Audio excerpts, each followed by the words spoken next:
সন্তান সন্ততি জন্ম দেন, আবাদ করেন, কিন্তু সময় বুঝে তো। আপনার স্ত্রীর তার শারীরিক সুস্থ অসুস্থ, তার মন মানসিকতা কতটুক ভালো মন্দ, তার এখন ইচ্ছা আছে কিনা, তার ইচ্ছার মূল্যায়ন না করে আপনার কাম পশু জাগ্রত হয়েছে, চুলের মুটকি দিয়ে এই যা কমু তাই হুনবি, কইতাইছস বিয়া কইরা আনছি, চুলের মুটকি দইরা দিলেন ফালাইয়া শীত কইরা, ওই ঘরে সন্তান হইল, ও সন্ত্রাস হইব না তয় কে হইব? একটা পশু পাঠার বীজ আনতে যাইয়া 500,000 টাকা আমি দেই, খরচ করি বীজ আনার জন্য, আর আমরা মানুষ পাঠা আমাদের অমূল্য মহাশক্তি পিতৃধন বীজ নষ্ট করে আসি লক্ষ লক্ষ টাকা খরচ করি। আমি আমার মা বোনদের উদ্দেশ্যে একটা কথা বলতে চাই। আমার আকাশ ভাই বলছে আমাদের ঘরে চোর বাটপার হয়, সন্ত্রাসও হয়। এটা হয় কিসের জন্য?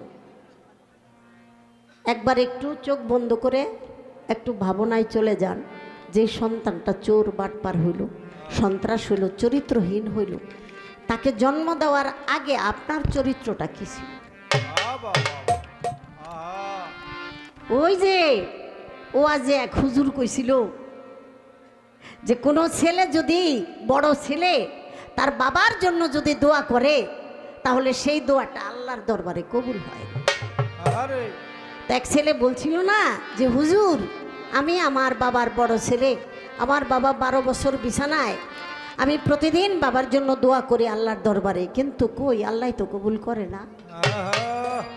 হুজুরে একটু পেরেশানে পড়ে গেল, আমি কিভাবে কি জবাব দেব? বলল বাবা, জবাবটা দিতে গেলে তোমার বাবার তো একটু বদনাম হবে। ছেলেটা বলছে হোক, আপনি জবাব দেন। তখন হুজুর বলল যে বাবা, তুমি যে তোমার বাবার বড় ছেলে, এটা তুমি কেমনে বুঝলা?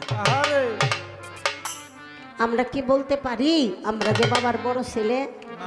আমরা কিন্তু বলতে পারি না, কারণ আমার বাবাই ভালো জানে তার শরীরে যখন যৌবন প্রাপ্ত হয়েছে, দেহের জোয়ার এসেছে, কাম ক্রোধ লোভ মায়া মদ মাৎসর্য 16টি পশু ষড়যন্ত্র করে তার শরীরের মধ্যে একটা তুফান উঠেছিল, তাই অসৎ দুশ্চরিত্র নষ্ট বন্ধুর গলা ধরে তার মহান সেই বড় ছেলেকে কোন নর্দমায় ফেলে দিয়েছে।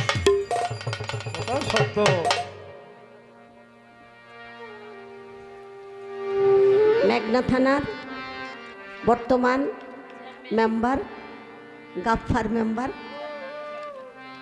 আর চেয়ারম্যান সাহেব